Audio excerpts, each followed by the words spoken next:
I wanted to get into sort of another stage of life where I'm not in the film business anymore.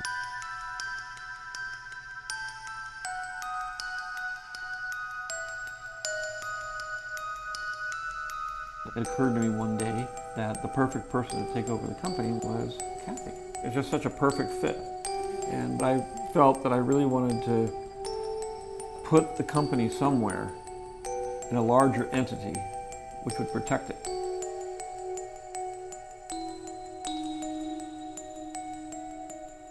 The main thing is to protect these characters, make sure that they still continue to live in the way that you created them, and that the universe of Star Wars continues to grow.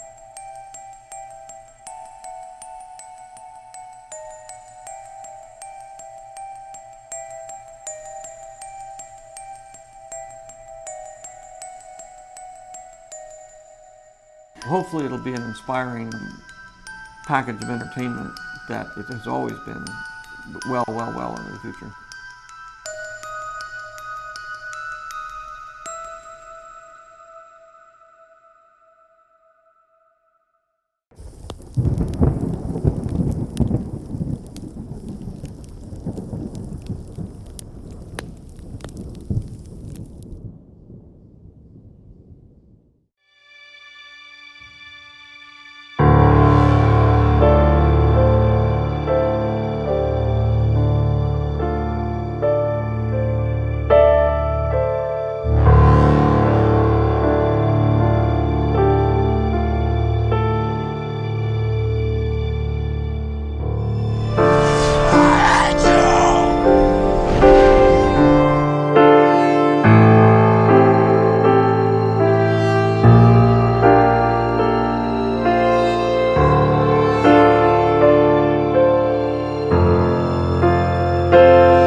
A long time ago, in a galaxy far, far away.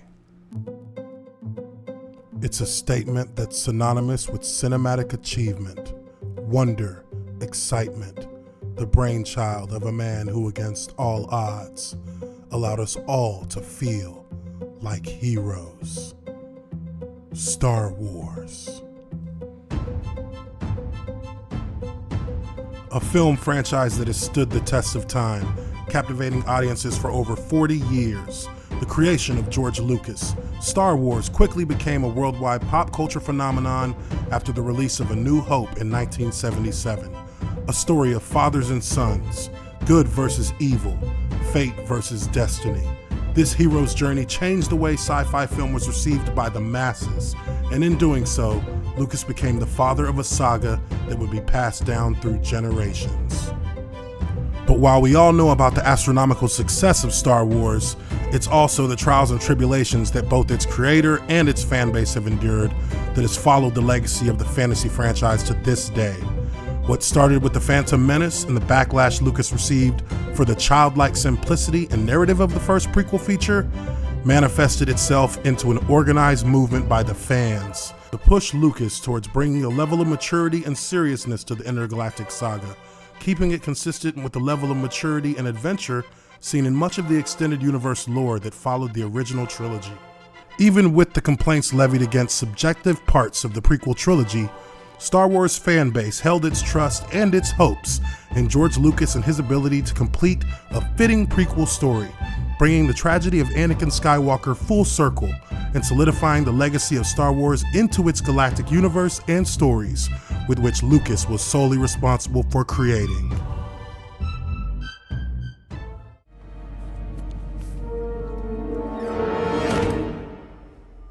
Hello there.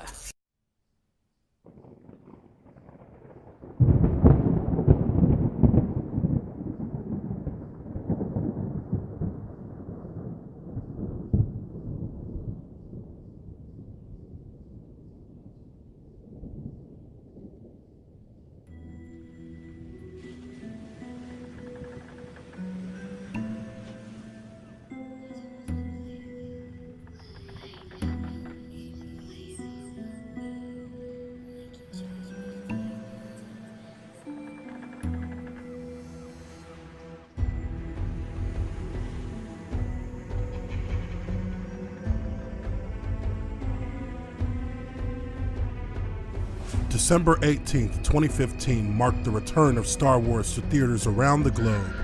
With the level of hype that was not seen since the opening of The Phantom Menace, Disney held the world in its grip for an opening weekend that would shatter worldwide box office records. With an opening weekend haul of over $500 million, it appeared as if Star Wars was back, and Disney was in the driver's seat of the largest film juggernaut in history. And while The Fandom Menace had its complaints about the copy and paste nature of The Force Awakens and the apparent Mary Sue status its lead character Rey had fallen into, the film progressed enough of the story forward and created a fair amount of anticipation for the sequel of this new trilogy of Star Wars films.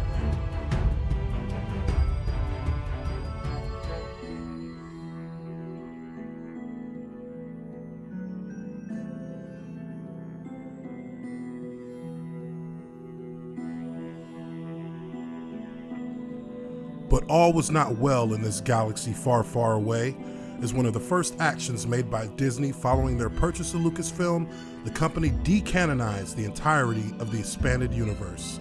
This was a move that left a very bad taste in the mouths of fans who invested decades of their lives in the stories and adventures that followed the Battle of Endor. Instead of finding a middle ground to satisfy the legions of fans in the Star Wars fandom, Lucasfilm CEO Kathleen Kennedy led the charge in a media-wide assault against the displeasure of those who were largely responsible in carrying the legacy of Star Wars since the return of the Jedi. In a seismic shift away from the goodwill towards the fans, Kennedy is quoted as saying the following: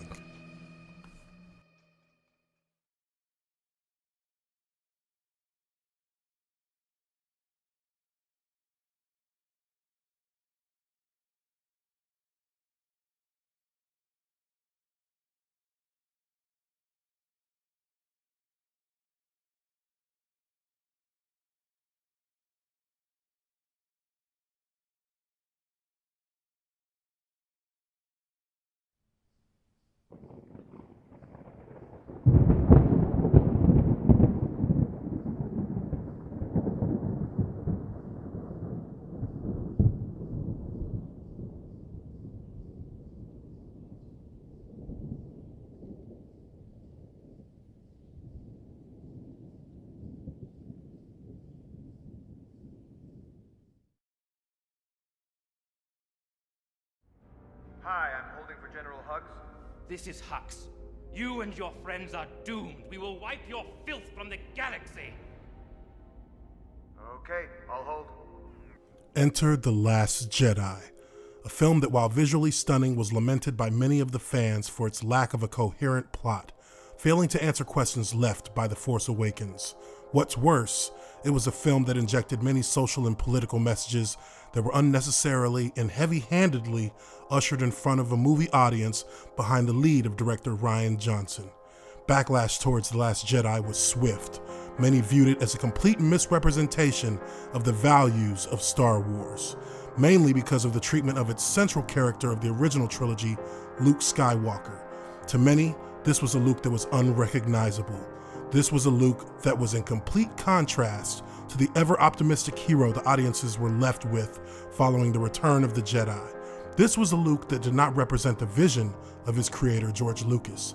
He bore none of the development from which the character was created both in the original trilogy and in the extended universe.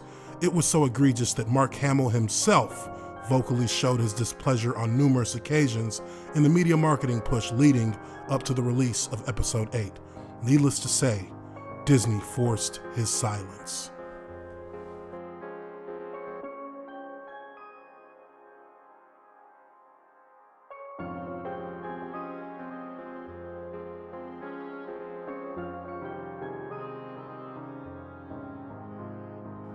The response to these criticisms were not what one would have expected from a multi-billion-dollar company. Rian Johnson and Kathleen Kennedy resorted to insulting remarks towards millions within the Star Wars fan base, a tone-deaf and crucial error that resulted in a true reckoning between Disney brass and Star Wars fandom not seen before in the film industry. But one thing they didn't expect was that this fan base would retaliate, not only with their loud, deafening voice, but also with the dollars within their wallets. The very first box office flop in Star Wars history came by way of Solo, a Star Wars story. This marked what some have deemed the fall of the Star Wars brand, as this new generation of heroes had failed to garner the attention of this era's youth, leaving many to wonder, do people care about this new Star Wars, both cinematically and culturally? With the final chapter of the Skywalker saga coming in this December, time will soon tell. But there are those who are watching and documenting these important events in the lore of Star Wars and the film industry today. Reporters of the Fandom Menace who seek to spread the truth of what has happened to our beloved franchise. Authors like Stephen Walton, whose 5-volume narration of these events surrounding the Fandom Menace will coincide with the release of Episode 9. YouTube channels like Geeks and Gamers, Nerdrotic, World Class Bullshitters, Midnight's Edge, That Star Wars Girl, and many more. All vigilant voices for the people of the fandom, and all willing to fight tooth and nail against the fracturing of this brand with everything they have. But don't take my word for it. Let's hear from those who are on the front lines in this battle for the soul of the Star Wars brand themselves.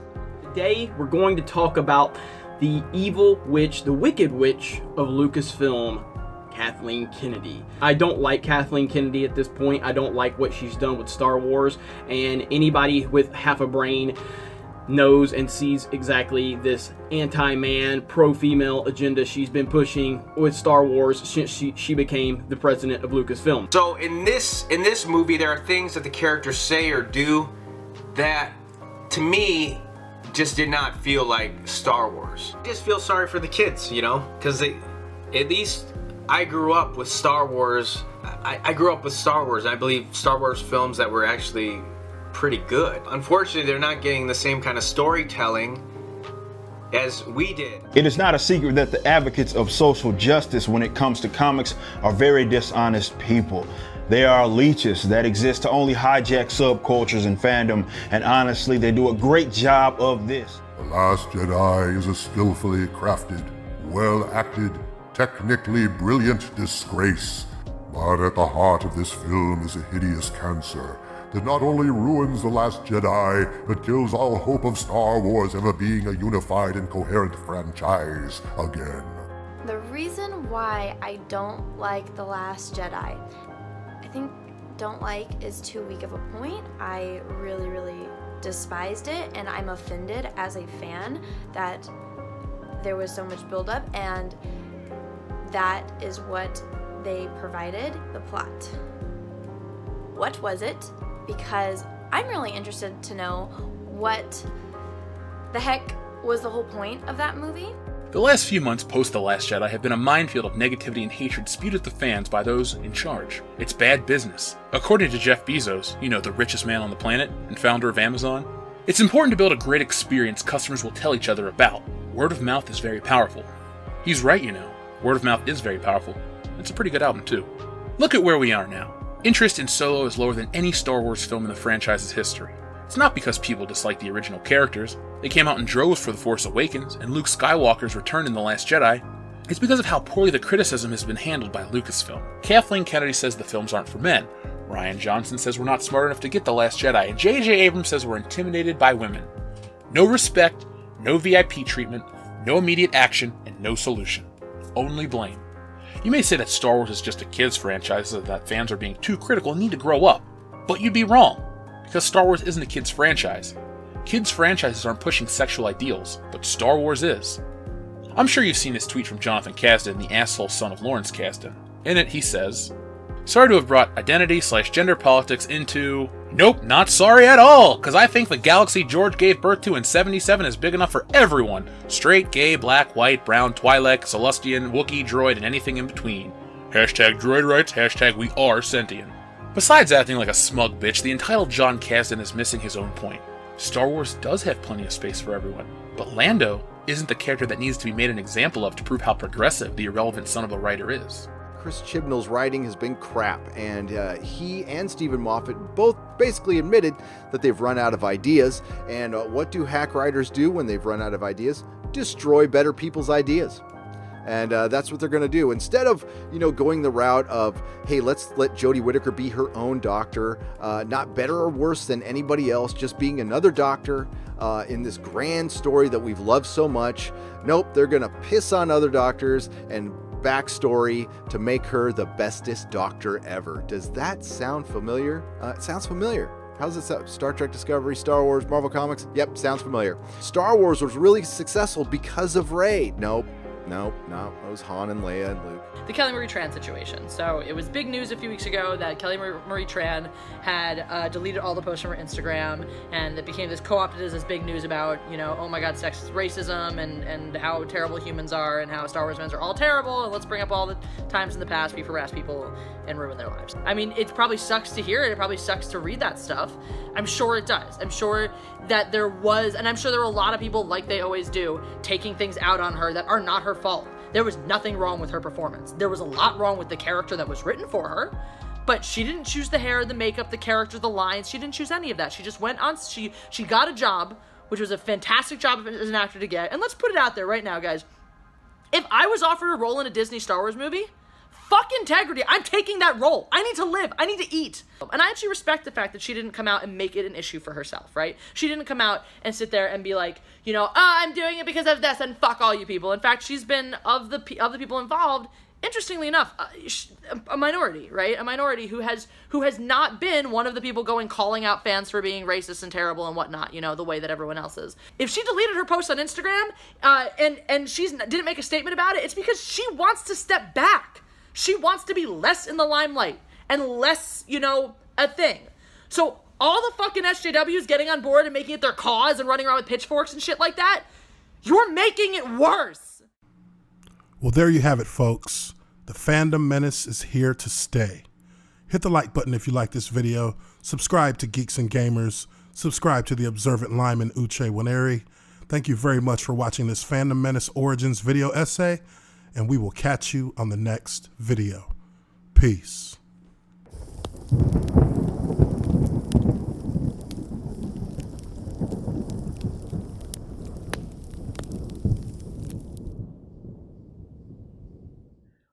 Hey everyone, it's Jeremy from geeksandgamers.com, and if you're a fan of Geeks and Gamers, please go to our website, visit our merchandise store. We have t-shirts, hoodies, hats, beanies, tank tops, and in the very near future, we're going to have many more products for you to choose from. So thank you for the support. We appreciate it. You guys have a great day, and we will talk to you later.